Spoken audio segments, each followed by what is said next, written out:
Children, let us discuss about the image formation by convex mirror. We consider two positions for the object for studying the image formed by the convex mirror. First is when the object is at infinity, and the second position is when the object is at a finite distance from the mirror, that is between the infinity and pole. The ray diagrams for the formation of image by a convex mirror for these two positions of the objects is as follows. First, let us consider the image of the object at infinity. At infinity, the rays are parallel rays, and parallel rays from the object falls on the surface of the convex mirror and reflects in such a way that the reflected ray appear to come from the principal focus, and the image will be formed at the principal focus, and that image is at virtual focus, and the image is also virtual and it is highly diminished, and the image is erect and it is highly diminished.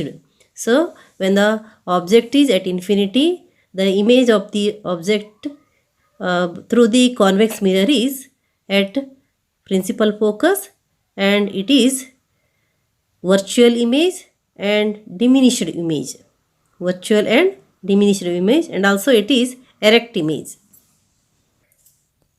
Now the image of the object at a finite distance, that is the object is between infinity and the pole of the mirror.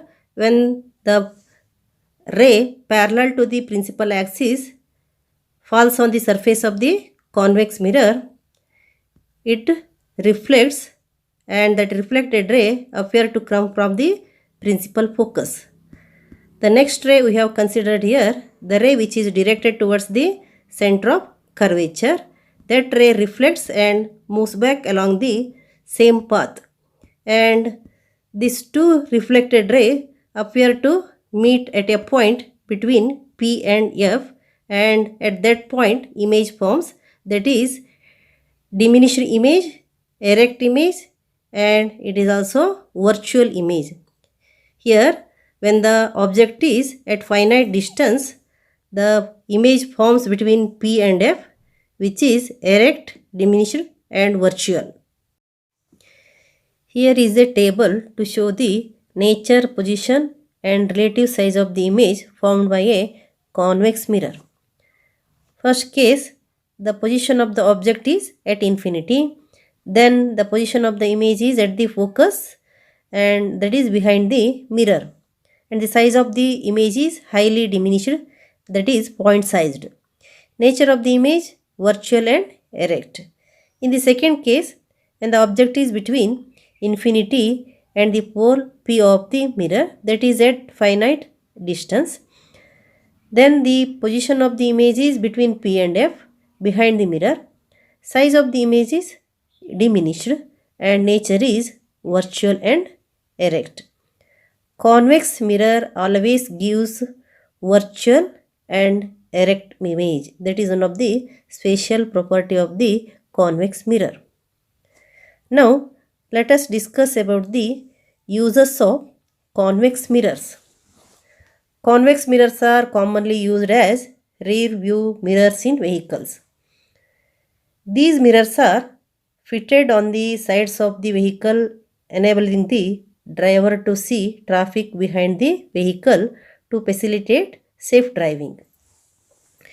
Why the convex mirrors are used as rear view mirrors in vehicle? This is because convex mirror always produces an erect, virtual and diminished images of the object placed anywhere in front of it, and convex mirror has a wider field of view than a plane mirror of the same size.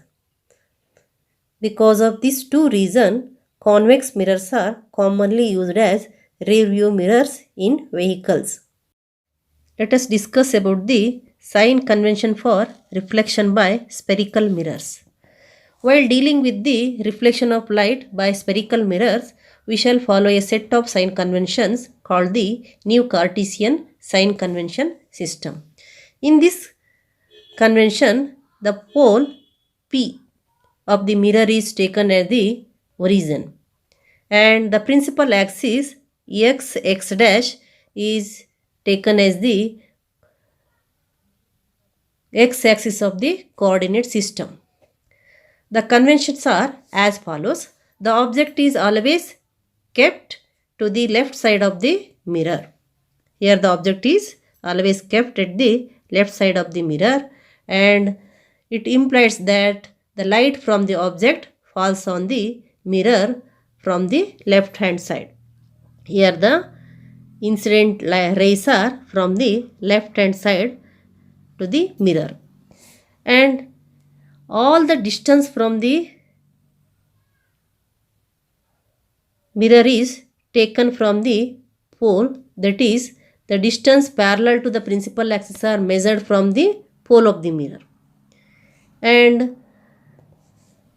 the distance towards the left is taken as negative and the distance towards the right is taken as positive, and the distance measured perpendicular to and above the principal axis is taken as positive, and the distance measured perpendicular to and below the principal axis is taken as negative.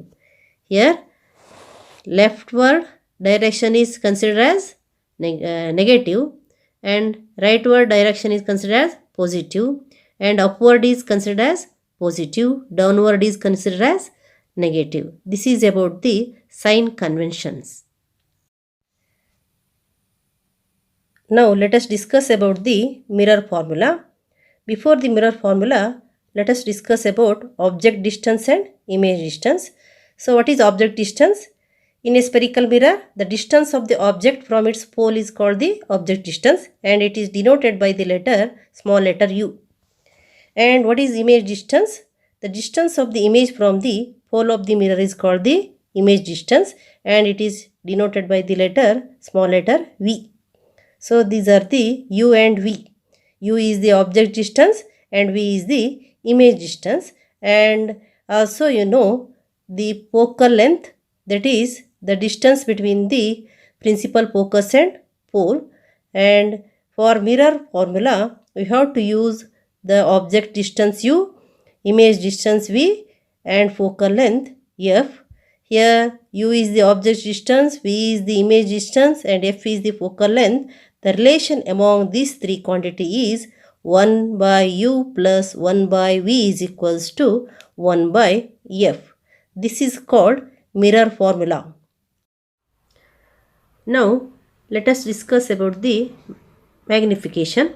Magnification is the ratio between the height of the image and the height of the object. It is represented by the letter m. M is equals to height of the image h dash divided by height of the object h.